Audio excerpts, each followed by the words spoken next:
Je ne peux m'imaginer ce que ce sera quand je marcherai juste à tes côtés. Je ne peux m'imaginer ce que mes yeux verront lorsque ton visage sera devant moi. Je ne peux m'imaginer. Je ne peux m'imaginer. Entouré par ta grandeur, mon cœur va-t-il frémir? Danserai-je pour toi, mon Jésus? Serais-je saisi par la peur? Devant toi resterai-je debout? Vais-je tomber sur mes genoux? Chanterai-je Alléluia? Est-ce que je pourrais te parler? Je ne peux m'imaginer. Je ne peux m'imaginer. Je ne peux m'imaginer le jour où tu viendras pour me retrouver debout devant toi. Je ne peux m'imaginer. Tout ce que je ferai sera de t'adorer. Alléluia. Vous êtes les bienvenus dans cette émission. Nous sommes heureux de vous retrouver tous et contents que le Seigneur nous ait gardés ensemble et nous mette autour de cette étude ce matin. Nous donnons toute la gloire à notre Dieu. Je vous rappelle que nous sommes l'Église des Assemblées de Dieu de Pentecôte, ministère Restauration. Nous sommes situés dans la ville de Porto Alegre, à l'avenue Farrapos, au numéro 312. L'église est dirigée par le pasteur Humberto Schmidt Vieira. Nous qui représentons le département d'appui aux étrangers, qui émettons dans d'autres langues que le portugais, qui est la langue du pays. Et nous bénissons le Seigneur pour cette opportunité qu'il nous donne de pouvoir partager ensemble la parole de Dieu. Et sans tarder, nous allons bénir le Seigneur, lui recommander ces moments. Cher Père céleste, nous te bénissons. Nous sommes conscients de toute ta grandeur, cette grandeur qui couvre l'univers. Tu tiens tout sous ton contrôle. Absolument rien ne peut t'échapper, car tu as tout créé et disposé toi-même. Nous nous inclinons devant ta grandeur et te bénissons de ce que dans ton amour, tu nous as appelés par ton Fils Jésus. Et tu as donné la grâce déjà à certains de le recevoir. Et il est notre Seigneur. Et tu donnes la grâce aussi au Dieu, à d'autres, de pouvoir entrer à la maison et de recevoir, en recevant le médiateur, celui qui est devenu homme, afin que nous devenions enfants de Dieu. Et nous te donnons la gloire. Bénis ces instants. Seigneur, bénis cette étude. Nous voulons sincèrement que tu prennes la place, car l'enseignant de qui nous recevons, c'est toi, Père. C'est toi, Jésus. Et nous avons cette conscience. Prends le contrôle maintenant et utilise les paroles. Mets les paroles dans ma bouche et utilise-les, Seigneur, pour bénir ton peuple. Je suis disposé, disponible et ouvert à toi. Seigneur, qu'aucune forme d'obstacle ne vienne empêcher ta parole de faire son œuvre dans les cœurs. Nous te donnons la gloire. Bénis ton peuple au nom de Jésus-Christ, notre Seigneur et notre Sauveur. Amen. Donc, nous sommes à l'étude de la leçon numéro 6, qui est intitulée « Les objectifs de Dieu pour son Église sur terre ». Dieu a des objectifs pour son Église sur terre. Et le verset qui me va avec, qui est le verset de base de cette étude, est celui qui pêche est du diable, car le diable pêche dès le commencement. Le Fils de Dieu a paru afin de détruire les œuvres du diable. Et cela est tiré de la première épître de Jean au chapitre 3, le verset 8. Donc Dieu a des objectifs. Et ces objectifs que nous allons atteindre. Nous allons tout directement à l'introduction maintenant. Comme introduction, nous disons que le plan éternel et universel de Dieu visant à éradiquer le péché et la rébellion de l'univers, enlever ces choses, le péché et la rébellion de l'univers, ainsi qu'à juger le diable et les autres anges rebelles, à ce plan, à son action correspondante sur terre. Ainsi, dans le cadre du dessein éternel établi par Dieu en Christ et en son Église, il y avait aussi l'action, à travers l'Église, d'établir le ministère de la réconciliation par le pardon des péchés au travers de la valeur du sang de Christ et par l'établissement de son royaume, briser la domination exercée par le diable sur les hommes. Donc, Dieu a des objectifs pour son Église sur terre. Sinon, je crois que une fois que quelqu'un est sauvé par Dieu, parce que le salut n'est pas l'action humaine, n'est pas une œuvre humaine, c'est Dieu qui sauve. Les hommes étaient morts et incapables de tout salut. C'est Dieu qui a sauvé. Et c'est lui qui continue de sauver. Quand vous voyez quelqu'un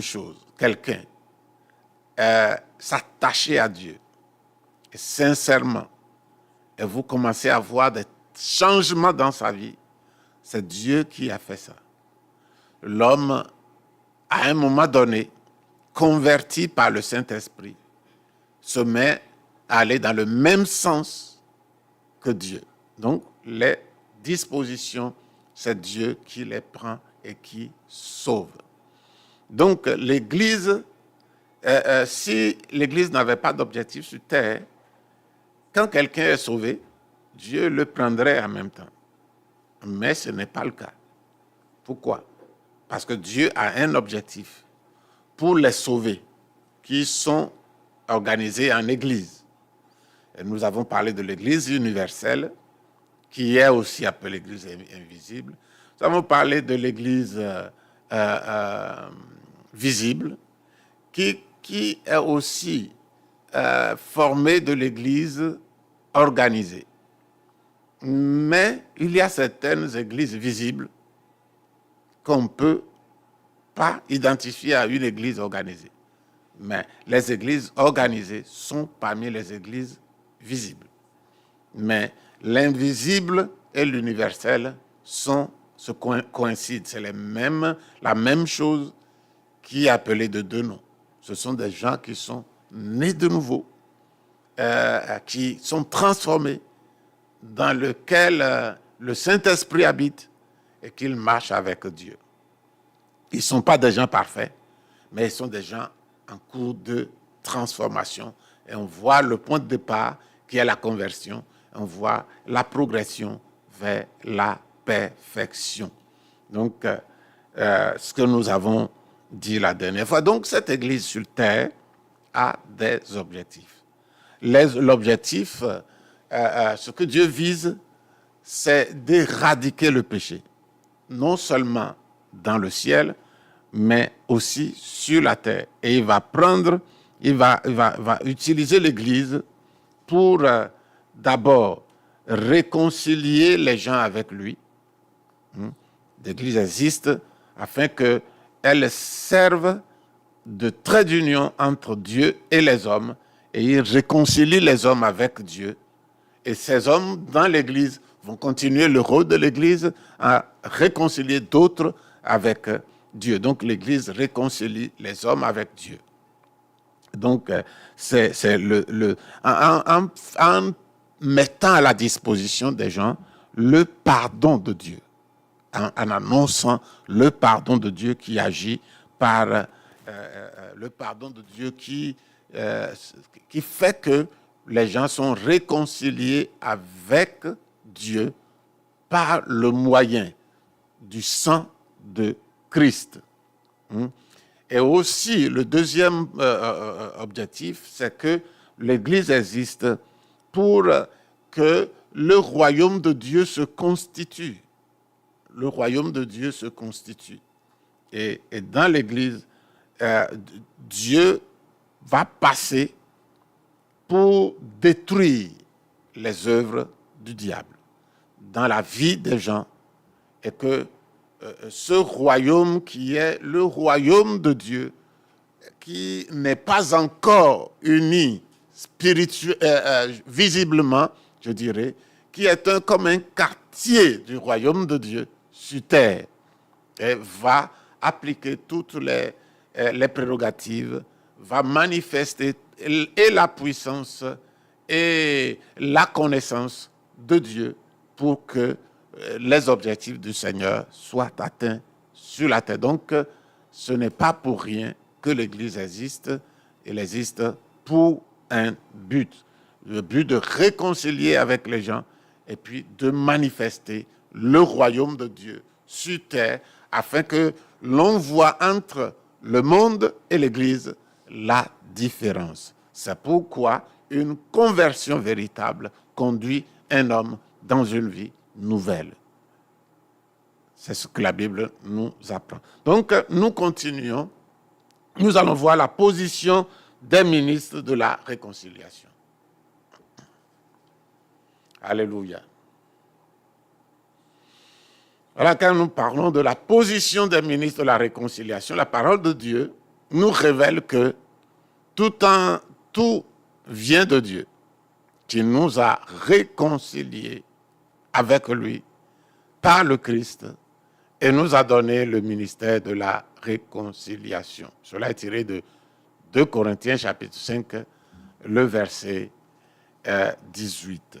Donc, qu'est-ce que le ministère de la réconciliation? Qu'est-ce que c'est? Quand on parle de ministère de la réconciliation, qu'est-ce que c'est? Le mot ministère, utilisé au verset 18, ci-dessus, vient du grec diakonia, qui signifie service rendu à la demande d'autrui. Dans le sens de servir quelqu'un, par opposition à un service que quelqu'un rend pour se servir lui-même. Diaconia, c'est un service rendu à une autre personne. Et par conséquent, la parole de Dieu dit que Dieu nous a réconciliés, appelés et choisis pour que, en tant qu'Église, nous puissions servir, offrir le salut divin que nous recevons ou que nous avons reçu aux autres êtres humains qui le désirent ardemment.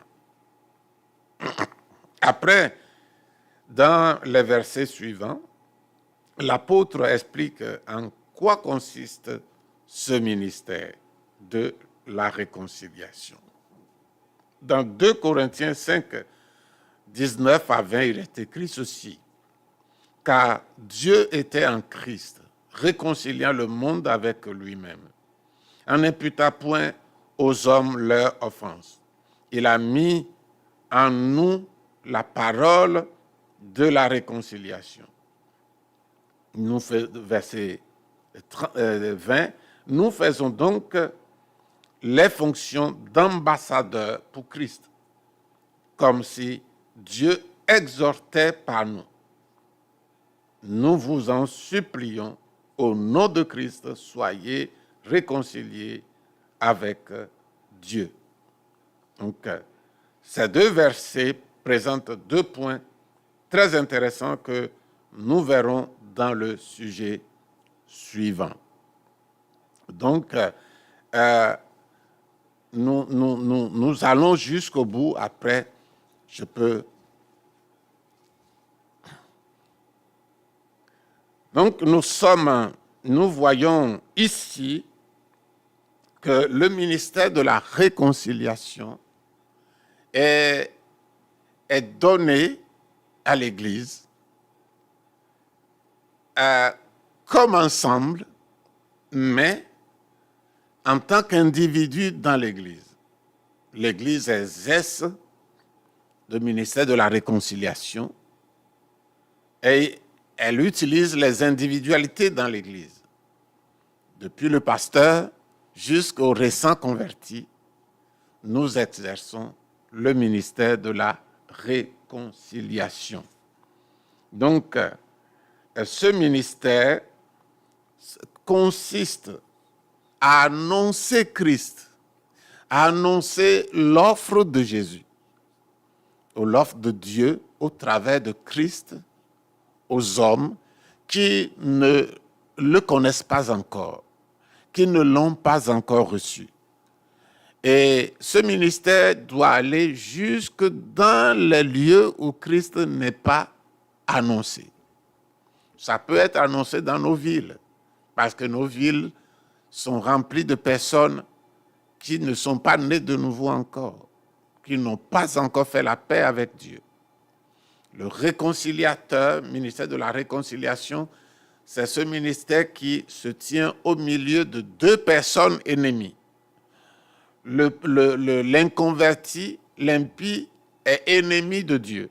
Et l'Église qui connaît Dieu, et qui connaît Dieu, et qui connaît les hommes impies, se met au milieu d'eux, parce que l'Église est au milieu des hommes et de Dieu. Et donc nous allons vers ceux qui ne sont pas nés de nouveau, ceux qui ne connaissent pas Dieu, ceux qui se comportent ou vivent comme des ennemis de Dieu, et leur parler de la paix de Dieu, de l'offre de Dieu, l'offre gratuite de Dieu. Et en faisant cela, nous servons de chaînon entre Dieu et les hommes. C'est ça le ministère de la réconciliation qui appartient, Dieu a donné à l'Église. Et comme l'Église est formée d'individus, à tous ces individus. Donc il y a moyen de fonctionner collectivement dans le ministère de la réconciliation, mais aussi il y a le moyen de fonctionner individuellement, chacun chez lui, chacun dans son travail, chacun partout où il va. Il porte ce ministère que Dieu nous a donné, le ministère de la réconciliation, pour faire de 2 ennemis des amis. Nous sommes des réconciliateurs. Et donc, notre message, pour résumer notre message, la Bible dit que nous nous présentons devant les hommes et nous les supplions. C'est pourquoi nous devrions faire, l'Église doit tout faire pour prendre en compte les inconvertis, ceux qui marchent dans les ténèbres et qui ne sont pas encore nés de nouveau. L'Église doit tout faire pour les atteindre. S'il faut se plier en 4, l'Église doit le faire pour atteindre les inconvertis, parce que c'est un ordre de Dieu pour nous. Et il veut que l'Église participe à ce ministère de la réconciliation. Souvenons-nous que c'est Jésus qui est le premier médiateur. La Bible dit qu'il y a un seul Dieu et un seul médiateur entre Dieu et les hommes, Jésus-Christ homme. Maintenant que Jésus est physiquement, il a fini sa part et il a fait le sacrifice et il est ressuscité. Il a laissé ce ministère à son corps. L'Église est le corps de Christ, la tête est auprès du Père et vit dans l'Église, même étant auprès du Père par le Saint-Esprit, et conduit l'Église à continuer le ministère de la réconciliation, qui est le ministère de tout chrétien né de nouveau. Alléluia.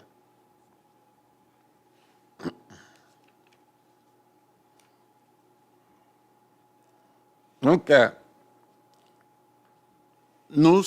étant donné que l'Église est à ce ministère, nous avons la mise en œuvre, elle a la responsabilité de la mise en œuvre du royaume de Dieu sur terre et la position des saints comme ambassadeurs. La position des saints comme ambassadeurs. Premièrement, nous verrons l'Église est la manifestation tangible du royaume de Dieu. À travers l'Église et dans l'Église, le royaume de Dieu se manifeste sur terre. La promesse divine était la suivante. Je vous donnerai un cœur nouveau. Dieu a promis de nous donner un cœur nouveau. Et je mettrai en vous un esprit nouveau. J'ôterai de votre corps le cœur de pierre et je vous donnerai un cœur de chair. Je mettrai mon esprit en vous. Je ferai en sorte que vous suiviez mes ordonnances et que vous observiez et pratiquiez mes lois.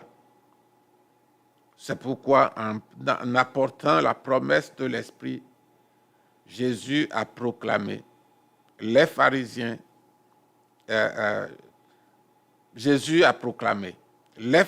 demandent à Jésus, quand viendrait le royaume de Dieu? Et Jésus a répondu, le royaume de Dieu ne vient pas de manière à frapper les regards. Lorsque Jésus était dans son ministère terrestre, il était la manifestation physique du royaume de Dieu sur terre, que les gens pouvaient voir et entendre grâce à leur sens naturel. Parce que Jésus était homme, pouvait le voir et pouvait l'entendre. Après l'ascension de Jésus, cette manifestation physique a commencé à être exercée par l'Église, qui est son corps maintenu sur la terre. Donc, nous sommes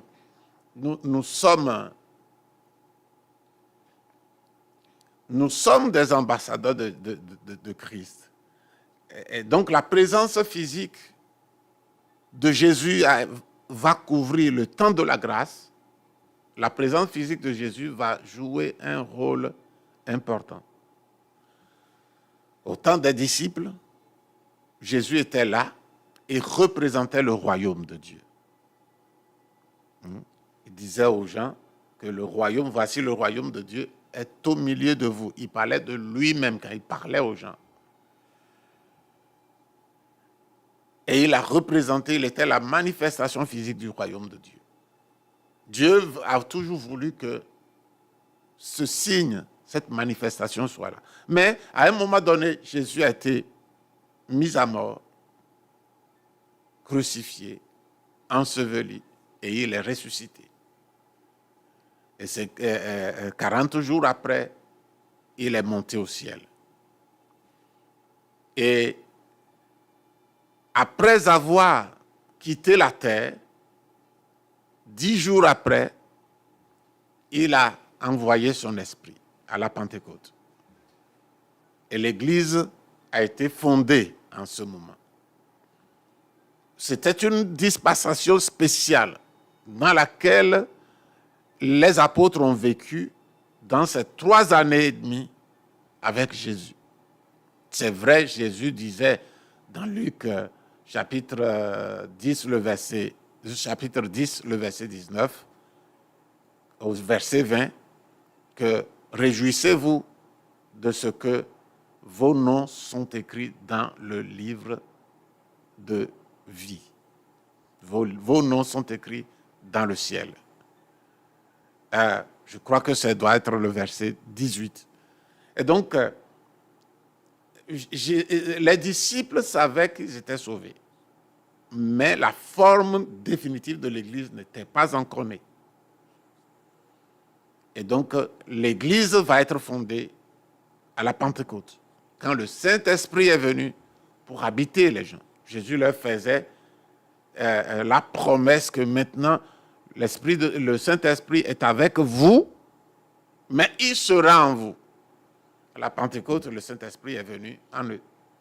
Et ils sont devenus l'habitation. Chacun, pour sa part, est devenu l'habitation de Dieu. Chaque langue de l'Esprit s'est posée sur chacun d'eux. Et ils étaient remplis du Saint-Esprit. Et donc là, à partir de là, quand Jésus est parti, son esprit est venu habiter les gens, qu'il a appelé son corps. L'Église est née, constituée d'hommes et de femmes, nés de nouveau, en qui l'Esprit du grand Dieu habite, l'Esprit de Jésus habite. Ils vont continuer à être Jésus et la représentation de Jésus sur la terre. Jésus les a appelés l'Église le corps de Christ. Et rappelez-vous que le corps de Christ, ce n'est pas l'Église organisée. Le corps de Christ, c'est l'Église universelle, c'est l'Église invisible que seul Dieu connaît. Les gens font commettre la faute d'appeler l'Église visible le corps de Christ. Et ils parlent de l'organisation à donner au corps de Christ, de l'unité à donner au corps de... Le corps de Christ est uni par le Saint-Esprit, ce n'est pas une unité humaine. Donc, ceux qui travaillent pour l'unité du corps de Christ, ils travaillent en vain. Il faut seulement travailler pour que cette unité soit maintenue. Ce n'est pas eux, l'homme, qui crée l'unité du corps de Christ, c'est Dieu qui a mis l'unité, c'est l'unité de l'esprit. Ce corps est constitué de ceux et celles qui sont nés de nouveau seulement. Donc, et ce sont eux qui vont continuer à être les représentants de Christ sur terre, les ambassadeurs de Christ sur terre, le corps de Christ sur terre, qui sera la manifestation visible du corps de Christ, du royaume de Dieu. Ce sont eux qui sont la manifestation visible du royaume de Dieu. Donc, étant ambassadeurs sur la terre, nous exerçons l'autorité d'ambassadeurs du ciel au nom de Christ. L'Église a non seulement la représentation, nous faisons le ministère de la réconciliation, comme Jésus le faisait, mais nous exerçons aussi l'autorité que Jésus exerçait. Et quand on confond l'Église, ça donne des préjudices, ça cause des préjudices à l'ensemble. Quand l'Église est le corps de Christ, l'autorité et la puissance de Dieu se manifestent dans ce corps. Donc, ne faisons pas l'amalgame. Sachons bien quand nous parlons de l'Église et du corps de Christ, ce dont nous parlons. Alléluia. Donc, nous voyons maintenant le concept du royaume de Dieu. Dans le même grand 2, mais le concept du royaume de Dieu. Un royaume, en réalité, un royaume est constitué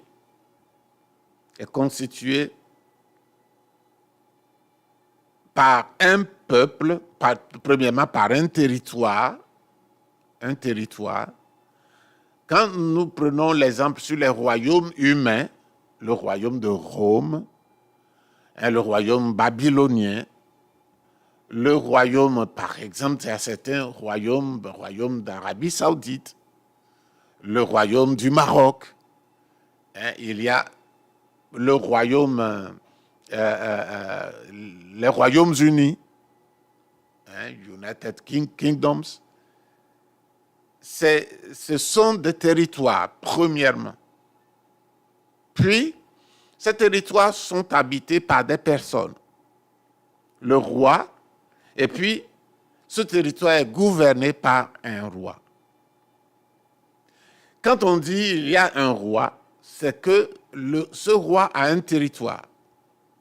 sur lequel il règne, des personnes sur lesquelles il règne. Or, étant donné que l'homme a été créé à partir de la terre, son corps est donc, pour la définition du royaume de Dieu, une terre ou un territoire. Nous sommes en train de faire un parallèle entre les royaumes humains que nous connaissons, qui sont définis par un territoire, des personnes qui habitent le territoire et un roi qui les gouverne, par rapport au parallèle entre ce royaume et le royaume divin, qui est un individu. Dieu a tiré le corps de l'homme de la terre. Donc, c'est le territoire de Dieu. Le corps représente le territoire. En revanche, ce territoire est habité par une âme. La Bible dit que Dieu a soufflé son souffle et l'homme est devenu une âme vivante. Donc, ce n'est pas le corps de l'homme qui est la personne. Le corps n'est que le territoire sur lequel vit l'âme. L'âme est la personne. Ainsi, lorsque cette âme se soumet au roi des rois, c'est-à-dire à Dieu, il se réalise parfaitement ce que Jésus appelait le royaume de Dieu qui est au-dedans de vous, quand il parle dans Luc 17, verset 21, la deuxième partie. Le royaume de Dieu est au-dedans de vous. Et c'est comme cela que le royaume de Dieu s'est constitué. En réalité, chaque homme, chaque femme, né de nouveau, représente le royaume de Dieu.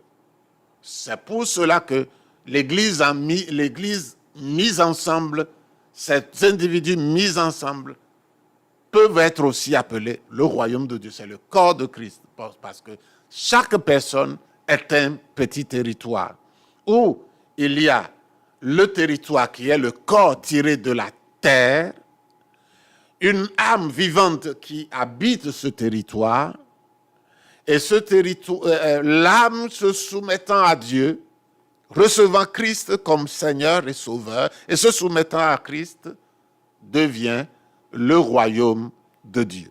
Donc chaque individu est le royaume de Dieu ici sur terre. Donc vous comprenez pourquoi le Seigneur Jésus dit le royaume de Dieu est au-dedans de vous. Il parlait à ceux qui l'ont reçu. Toutes les paroles de Christ, il les dit correctement. Il disait ce qu'il voulait dire. Alléluia. Donc, ce qui doit être compris, c'est que chaque chrétien est un royaume, est le royaume de Dieu. Ce n'est pas un, est le royaume de Dieu. Transporte une partie entière. Je ne sais pas si on peut accepter cette redondance, une partie entière du royaume de Dieu. C'est-à-dire, il n'y a ni plus ni moins le royaume de Dieu dans chaque individu, bien qu'il soit une partie du corps. Donc, nous comprenons que chaque chrétien a ce royaume. Et donc, le royaume, au royaume appartient le ministère de la réconciliation et aussi l'exercice de la puissance ou de l'autorité que Christ a donnée. C'est pourquoi dans Luc chapitre 10, verset 19, il dit « Voici, je vous ai donné le pouvoir ». Et ce mot « pouvoir », c'est autorité.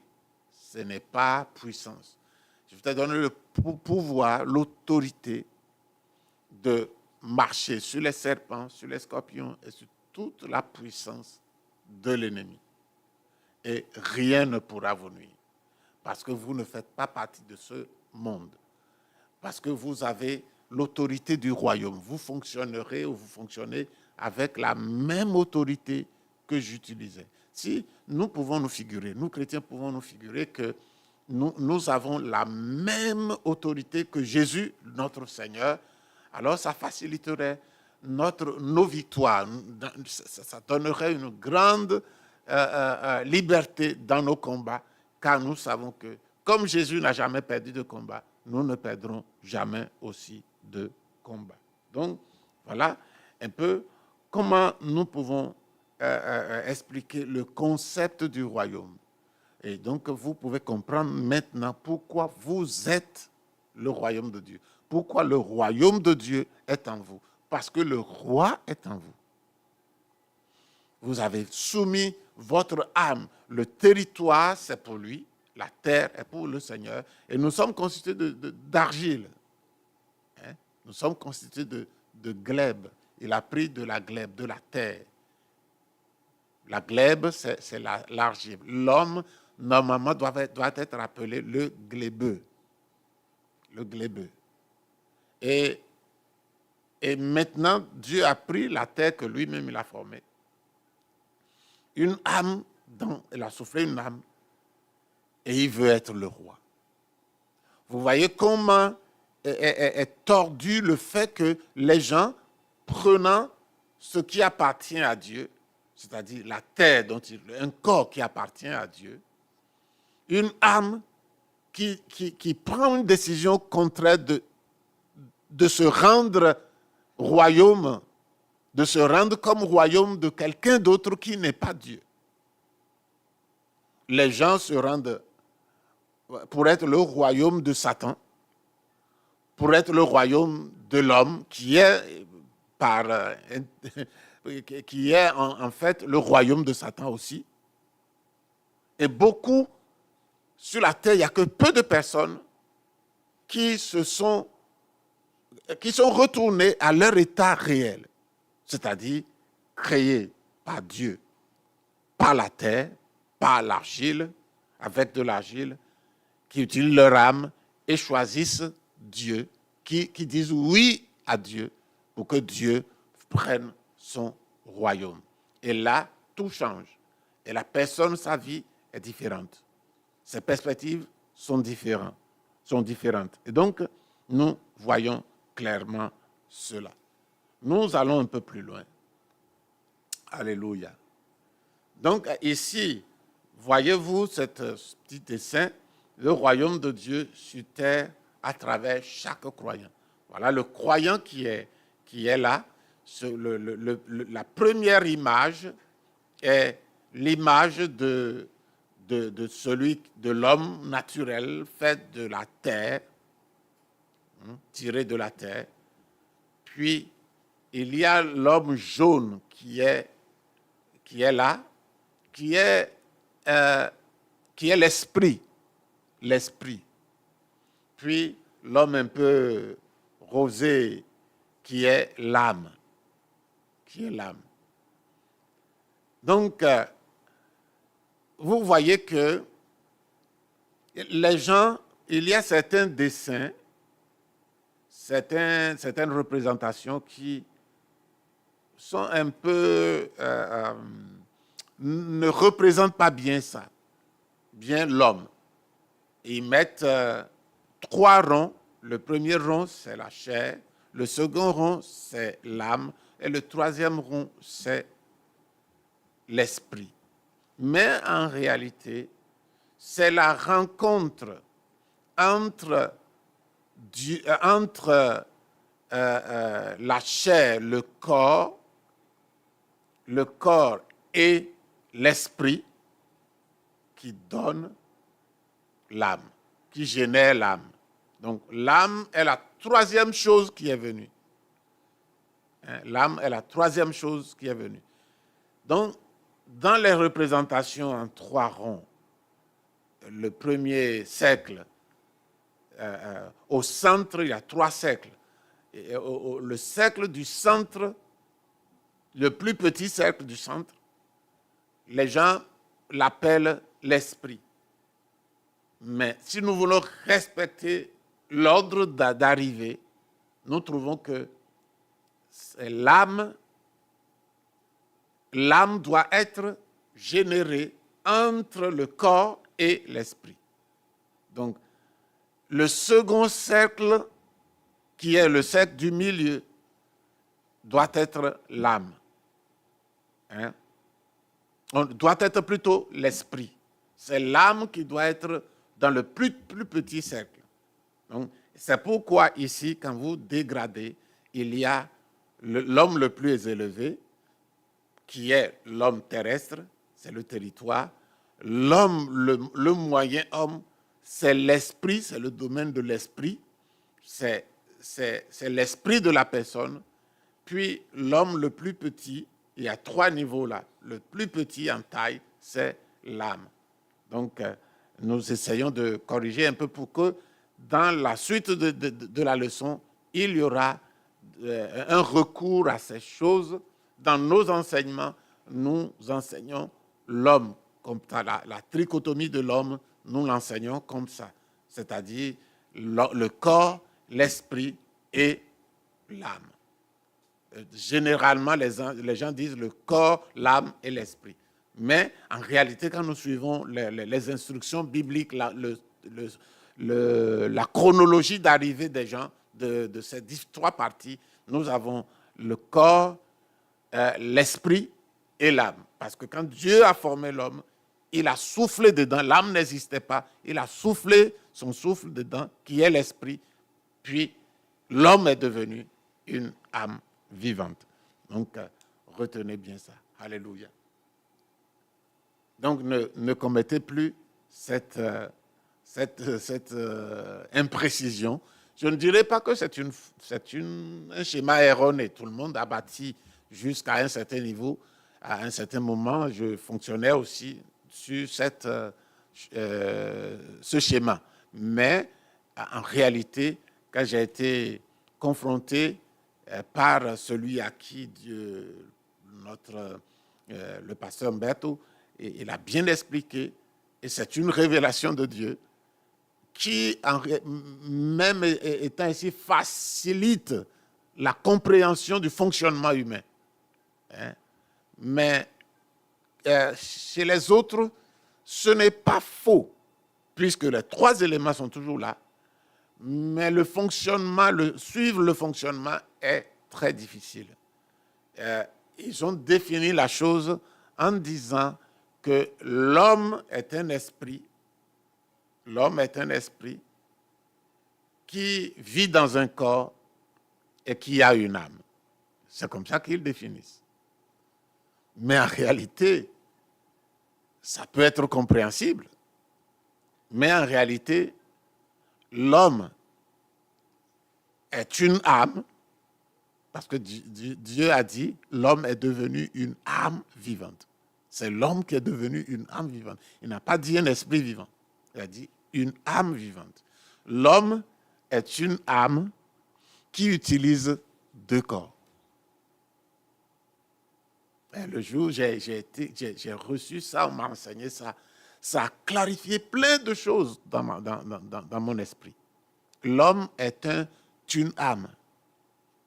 Quand l'âme quitte, le corps est là, personne il répond à rien. Donc, l'homme est une âme qui utilise 2 corps. Un corps physique, qui est le corps formé de terre, pour être en relation avec toutes les choses de la terre, avec les hommes, avec tout le monde physique. Et il va l'utiliser pour travailler, pour faire tout ce qu'il veut faire dans le monde et avec le monde physique. Mais il a un esprit, un corps spirituel qu'il utilise pour faire tout ce qu'il doit faire dans le monde spirituel. C'est merveilleux ça, de comprendre les choses comme ça. C'est glorieux. Et je trouve il y a une formidable révélation là. Donc l'homme est une âme vivante. Nous sommes d'accord avec Dieu. Il a parlé ainsi. Et il a donné un corps pour les choses, pour être en relation avec le monde physique. Puis il a donné un corps pour être en relation avec lui. Parce que ce corps est de lui, est tiré de lui, est venu de lui, est reçu de lui. Et donc, avec ce corps, nous pouvons communiquer avec le monde spirituel, surtout divin. Et c'est ces choses qui font que ceux qui ne connaissent pas Jésus sont morts. Ils sont vivants avec le corps physique, mais ils n'ont aucune relation avec Dieu parce qu'ils n'ont pas de corps spirituel. Ils ont un corps spirituel qui est dominé par autre chose, qui est en contact par autre chose, qui est dévié par une autre puissance spirituelle, le diable. Et c'est là que la chose se comprend facilement. Quand Jésus vient, c'est l'esprit qu'il vivifie. C'est l'esprit qui vivifie, la connaissance.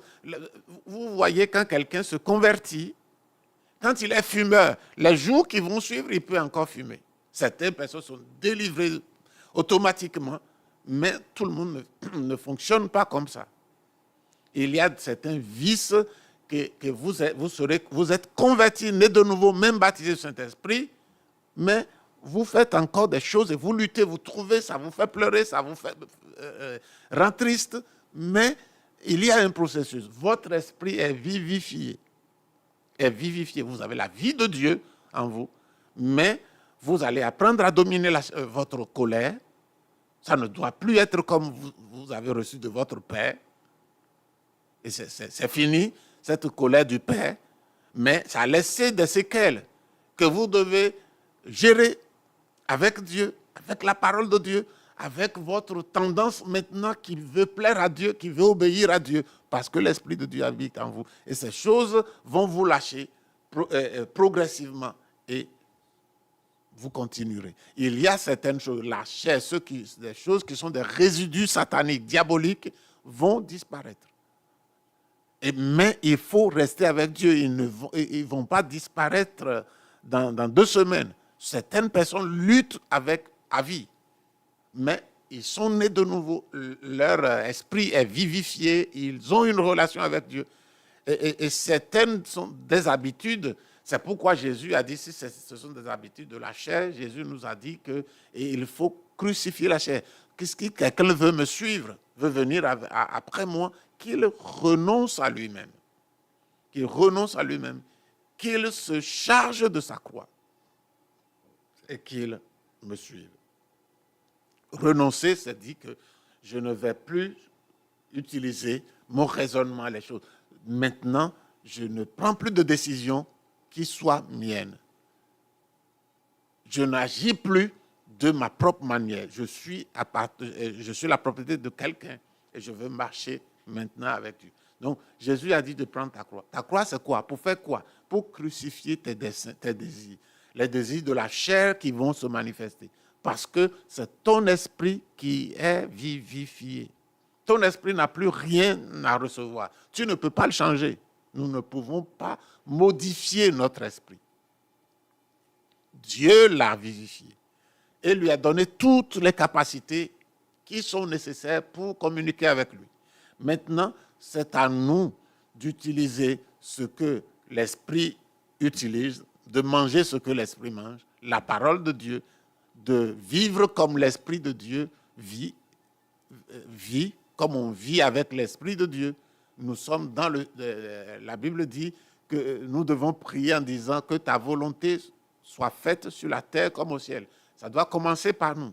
Donc, et en nous disciplinant ainsi, en prenant les choses de l'esprit pour mettre à mort les actions du corps, nous avons la vie, nous continuons à vivre la vie de Dieu et notre âme se convertit progressivement. Et à cette conversion, affecte aussi notre corps.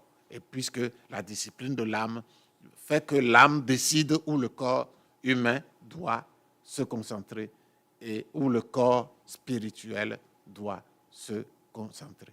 Si quelqu'un décide de prier et qu'il fait de la prière, la méditation de la parole de Dieu, il libère son esprit. L'esprit peut s'exprimer facilement. Et pendant qu'on fait ça, on ne peut pas faire ça et être encore charnel.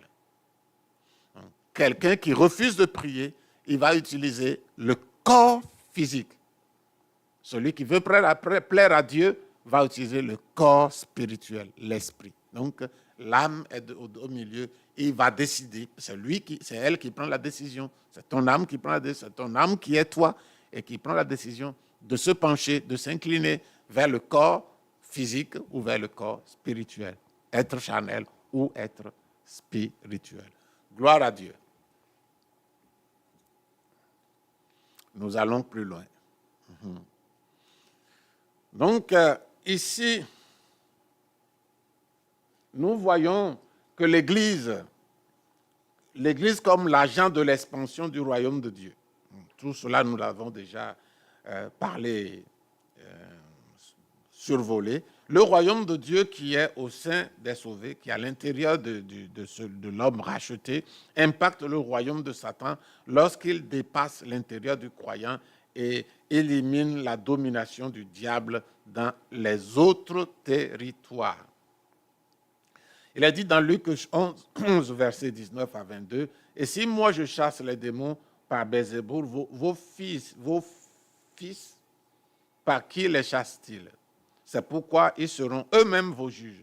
Mais si c'est par le doigt de Dieu que je chasse les démons, le royaume de Dieu est donc venu vers vous. Lorsqu'un homme fort et bien armé garde sa maison, ce qu'il possède est en sûreté. Mais si un plus fort que lui survient, le dompte, ou le capture, il lui enlève toutes les armes dans lesquelles il se confiait et il distribue ses dépouilles. C'est-à-dire, il peut ramasser tout ce cet homme fort avait. Donc, alléluia. Donc, le royaume de Dieu, comme nous le disions, doit s'étendre. À un moment donné, Dieu permet que nous puissions faire le travail, consolider le royaume de Dieu en nous. C'est-à-dire, nous sommes nés de nouveau. Nous allons, avec Dieu, faire les premières bases et être solidement établis pour ne plus retourner en arrière, pour ne plus retourner au vomi du monde. Et puis après, baptisé du Saint-Esprit, parce que le baptême du Saint-Esprit est pour tous les chrétiens, tous ceux qui sont nés de Dieu. Ce n'est pas une expérience spéciale. C'est une expérience qui fait partie de la conversion. Certains hommes sont baptisés du Saint-Esprit avant le baptême d'eau. Je connais des gens que le jour où ils sont entrés dans l'église, ils sont baptisés du Saint-Esprit. D'autres, une semaine après, ils sont baptisés du Saint-Esprit. Ils ne sont même pas baptisés d'eau encore. Ils n'ont pas compris grand-chose dans l'Évangile, mais ils se sont donnés à Dieu. Ils ont compris l'essentiel, et un seul verset peut être l'essentiel pour notre conversion. Beaucoup de personnes témoignent, et moi-même je peux témoigner que le verset de Jean chapitre 3, le verset 16, car Dieu a tellement aimé le monde qu'il a donné son Fils unique, afin que quiconque croit en lui ne périsse point, mais qu'il ait la vie éternelle. Ce verset m'a impacté. Ça m'a impacté. Le jour où j'ai entendu ça, une prédication dans laquelle a été cité ce verset, et l'homme de Dieu a pris du temps pour citer ça, pour que... Je ne sais pas, ce n'est pas lui qui a pris du temps, mais le Saint-Esprit m'a tellement impacté avec ce verset que je suis sorti comme drogué, sans alcool. Et c'est ce jour que j'ai donné mon cœur à Jésus. Donc, ça peut partir d'un seul verset, puis badaboum, comme dit quelqu'un. Et le Saint-Esprit travaille, remplit la personne.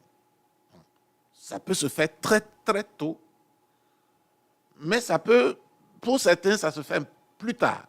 Des gens ont passé dans l'Église plus de 10 ans sans être baptisés du Saint-Esprit. Ça, ce n'est pas la volonté de Dieu. Paul dira ça aux Éphésiens. Il dit, quand vous êtes convertis, est-ce que vous avez reçu le Saint-Esprit? Et ces gens ont dit, nous n'avons même pas entendu parler du Saint-Esprit. Donc, ce n'est pas une chose normale. Pourtant, ça peut arriver. Pourtant, ça peut ne pas être la faute de celui qui n'est pas encore baptisé du Saint-Esprit. Peut-être un enseignement erroné qu'il reçoit, ou bien il y a un blocage à l'intérieur.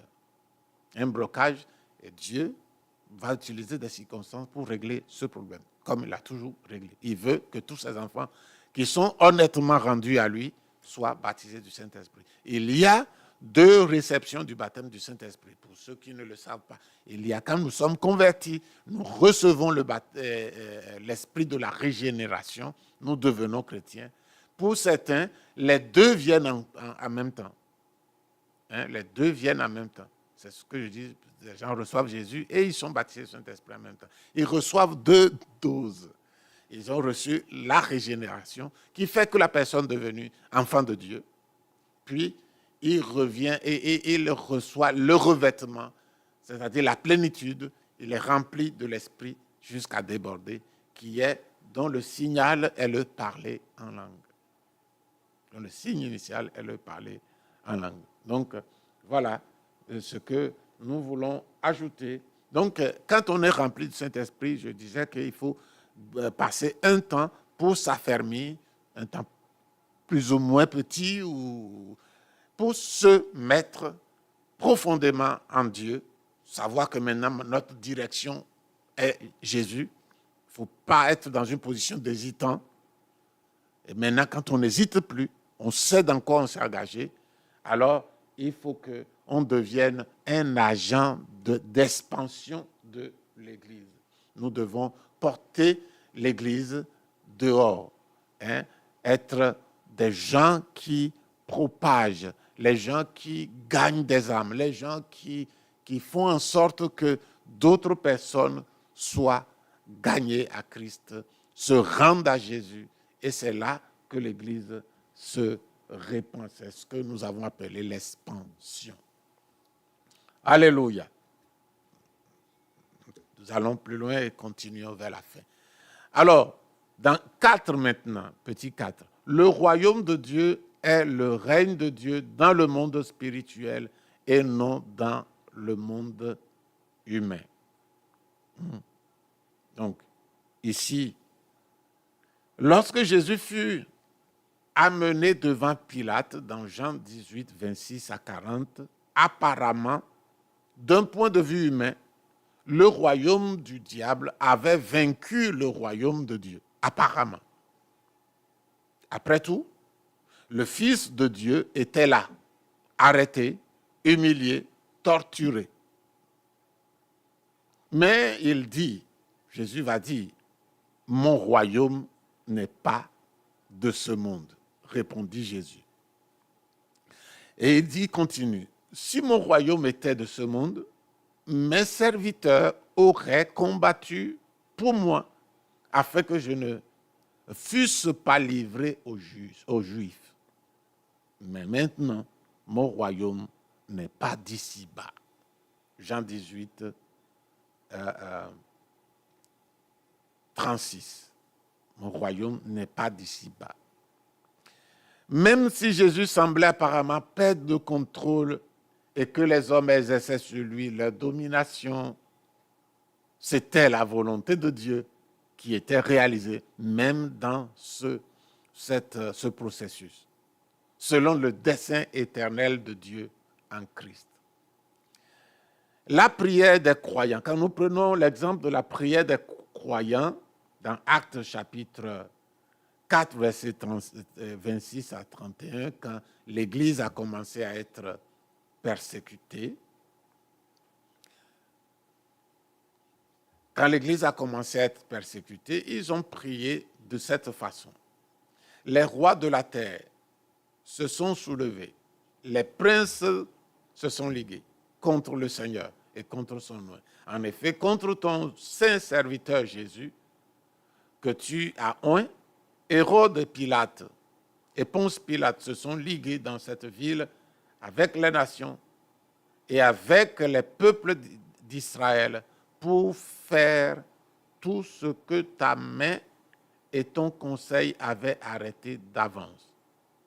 Et maintenant, Seigneur, vois leurs menaces et donne à tes serviteurs d'annoncer ta parole avec une pleine assurance, en étendant ta main pour qu'il se fasse des guérisons, des miracles et des prodiges par le nom de ton saint serviteur Jésus. Quand ils eurent prié, le lieu où ils étaient assemblés trembla. Ils furent tous remplis du Saint-Esprit et ils annonçaient la parole de Dieu avec assurance. Acte 4, 26 à 31. Les croyants de Jérusalem savaient que même si le gouvernement humain persécutait l'Église et que celle-ci semblait désavantagée, la victoire de l'Église serait de voir la volonté divine de sauver les âmes se réaliser à travers la prédication intrépide de la parole par les saints et les manifestations de guérison, de signes, de prodiges dans l'onction du Saint-Esprit. Lorsque les croyants ne sont pas encore sous la domination du Saint-Esprit, ils n'ont pas la notion de cette réalité spirituelle et commencent à chercher le gouvernement humain comme objectif. C'était la réalité de nombreux disciples avant d'être remplis du Saint-Esprit. Comme il est dit dans Acte 1, 16, alors les apôtres réunis lui demandaient, Seigneur, est-ce en ce temps que tu réaliseras le royaume d'Israël? Mais Jésus clarifia ensuite la réalité spirituelle. Il leur répondit, ce n'est pas à vous de connaître les temps ou les moments que le Père a fixés de sa propre autorité, mais vous recevez une puissance de le Saint-Esprit survenant sur vous et vous serez mes témoins à Jérusalem, dans toute la Judée, dans la Samarie et jusqu'aux extrémités de la terre. Après avoir dit cela, il fut enlevé pendant qu'il le regardait et une nuée le déroba de leurs yeux. Comme c'est formidable. Par le témoignage des personnes remplies du Saint-Esprit, le royaume de Dieu, indépendant du royaume des hommes, s'étendrait jusqu'aux extrémités de la terre. Donc, je voudrais dire que le royaume de Dieu n'a rien à faire avec le royaume du monde, le gouvernement des hommes. Ça n'a rien à faire. Généralement, le royaume des hommes est contre le royaume de Dieu, contre l'Église, la vraie Église. De sorte que le monde, le gouvernement des hommes travaille pour empêcher l'accroissement, l'expansion du royaume de Dieu. Souvenez-vous que dans nos études précédentes, nous avons repéré que ce système humain, culturel, politique, économique, c'est sous la domination du diable. Et donc, les politiques normaux, les hommes politiques normaux, sont des gens qui s'opposent à l'Église, sont des instruments du monde. Or, nous avons dit que le monde gît sous la puissance du malin. Donc, il y a certaines personnes qui sont des dons de providence de Dieu. Dans ce pays, on peut dire que c'est un chrétien qui est tel ministre, qui est tel président. Ça peut arriver. Mais tout ce qui est organisé dans ce monde est sous l'influence de Satan. Il peut y avoir des exceptions. Mais la règle, c'est que le monde est sous la puissance du diable. Et donc, l'Église ne doit attendre du gouvernement, des hommes. Doit tout attendre de Dieu. De Dieu. Notre force, nos capacités viennent de Dieu. Nos provisions viennent de Dieu.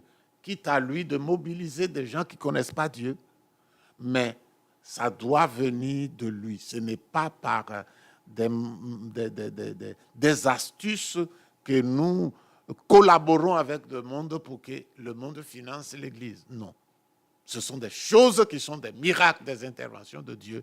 Et nous ne devons pas nous impliquer dans des combinaisons pour que le monde nous finance ou le monde nous applaudisse. Ça ne vient pas de Dieu. L'Église est une chose hors de la terre, qui est constituée non pas par la volonté des hommes, mais par la volonté de Dieu. Même pas par la volonté des chrétiens eux-mêmes. Quand nous sommes nés de nouveau, notre volonté doit être séparée de la volonté de Dieu.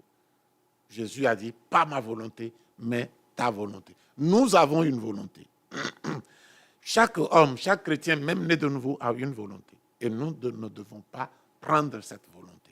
Nous devons choisir la volonté de Dieu. Donc,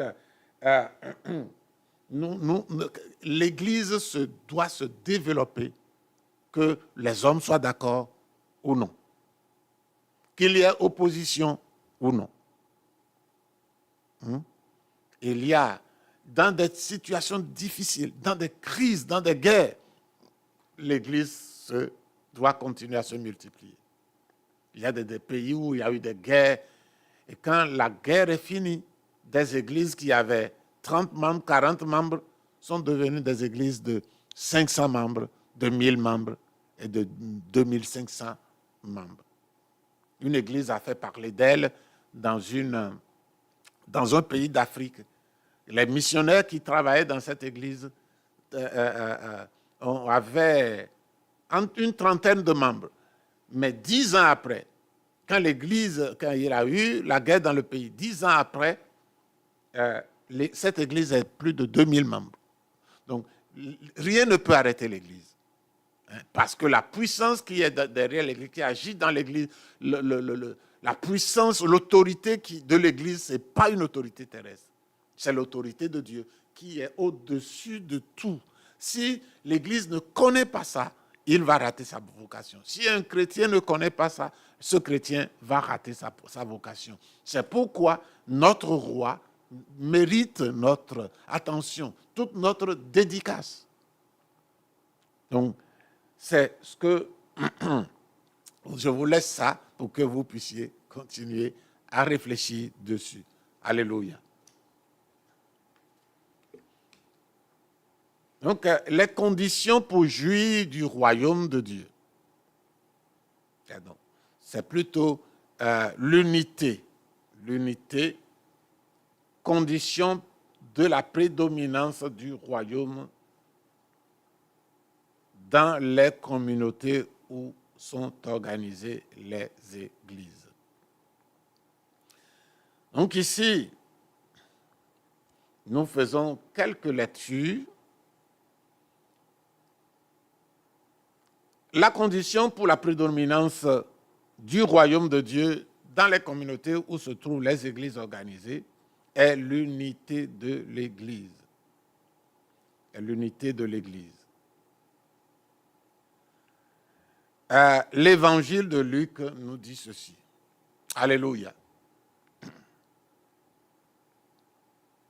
L'évangile de Luc nous dit ceci. Jésus chassa un démon qui était muet. Lorsque le démon fut sorti, le muet parla. La foule fut dans l'admiration. Mais quelques-uns dirent, c'est pas Belzéboul, c'est-à-dire le prince des démons, qu'il chasse les démons. Et d'autres, pour l'éprouver, lui demandaient un signe venant du ciel. Comme Jésus connaissait leurs pensées, il leur dit, tout royaume divisé contre lui-même est dévasté, et une maison s'écroule sur une autre. Si donc Satan est divisé contre lui-même, comment son royaume subsistera-t-il? Puisque vous dites que je chasse les démons par Belzéboul, le prince des démons. C'est pourquoi, et si moi, il dit, si moi je chasse les démons par Belzéboul, vos fils, par qui les chassent-ils? C'est pourquoi ils seront eux-mêmes vos juges. Mais si ce n'est pas le doigt de Dieu que je chasse les démons, le royaume de Dieu est donc venu vers vous. Lorsqu'un homme fort bien armé, garde sa maison, ce qu'il possède est en sûreté. Mais si un plus fort que lui survient, le dompte, il lui enlève toutes ses armes dans lesquelles il se confiait et il distribue ses dépouilles. Celui qui n'est pas avec moi est contre moi, et celui qui n'assemble pas avec moi disperse. En disant celui qui n'assemble pas, ne rassemble pas, disperse, Jésus avertit qu'il ne suffit pas aux croyants de ne pas diviser. S'ils ne rassemblent pas, s'ils ne luttent pas pour l'unité, cela contribuera déjà en soi à une action diabolique sur terre et affaiblira la propagation du royaume. L'unité, donc, est essentielle pour l'expansion du royaume de Dieu. Donc, nous devons chercher l'unité. Dans l'Église, si nos responsables, si les pasteurs sont des hommes de Dieu, nous avons un cadeau précieux de Dieu. Nous pouvons les suivre, nous pouvons leur faire confiance. Quand nous voyons leur vie de prière, comment ils vivent en exemple, comment ils se soumettent à la parole de Dieu, comment ils s'humilient devant Dieu, nous pouvons suivre leur exemple. C'est donné, c'est dit dans la Bible, Paul disait, soyez mes imitateurs comme je le suis moi-même de Christ. Si vos pasteurs, nos pasteurs sont des imitateurs de Christ, nous avons une bénédiction au travers d'eux. Nous pouvons les suivre, nous pouvons leur obéir, nous pouvons travailler avec eux, nous pouvons nous associer à cette unité. Et c'est facile. Nous pouvons conserver l'unité, travailler pour rassembler, parce qu'eux-mêmes ils rassemblent et ils tirent toute l'Église pour qu'ils rassemblent. Mais quand nous avons des serviteurs qui ne sont pas soumis à Dieu, c'est là que le problème, il y a deux problèmes se posent. Le problème se pose à leur niveau parce qu'il affecte l'Église. Le problème se posera à mon niveau comme membre de l'Église parce que je n'ai aucune, non seulement je n'ai aucun exemple à suivre, mais je vis dans une atmosphère désorganisée. Et ça mettra en péril ma vie de foi. C'est pourquoi, quand ça arrive ce moment où les pasteurs se battent, les chrétiens sont devenus comme des gens ensorcelés. Et ils ne réagissent pas. La plupart du temps parce qu'ils ne savent pas. Ils ne sont pas enseignés dessus. Et les gens qui devraient enseigner aussi travaillent d'une manière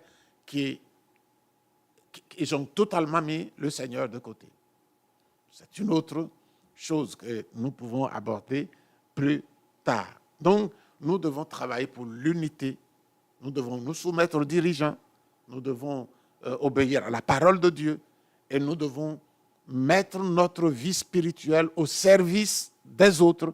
Nous devons nous ouvrir à Dieu pour que Dieu nous remplisse et que ça déborde sur les autres. Et nous prions pour les malades, visitant les gens, vivant comme Christ veut que nous vivions. Et ça bénira les autres, ça attirera des gens dans l'Église. Et le nom du Seigneur sera glorifié. Donc, nous glorifions le Seigneur à travers l'Église où nous sommes nés de nouveau, où nous sommes entrés dans le royaume de Dieu et nous annonçons les faveurs de Dieu autour de nous. Et comme héritiers du royaume, nous nous éloignons des œuvres de ce monde et de la chair. Voilà ce que nous voulons laisser sur votre cœur aujourd'hui. Nous allons maintenant conclure. Conclusion maintenant. Voilà, en conclusion, l'Église a été établie par Dieu pour être une ambassadrice, c'est-à-dire un représentant et une partie de son territoire ici sur terre. Il s'agit donc essentiellement d'un corps spirituel, tout comme le royaume de Dieu est spirituel. L'Église est un corps spirituel.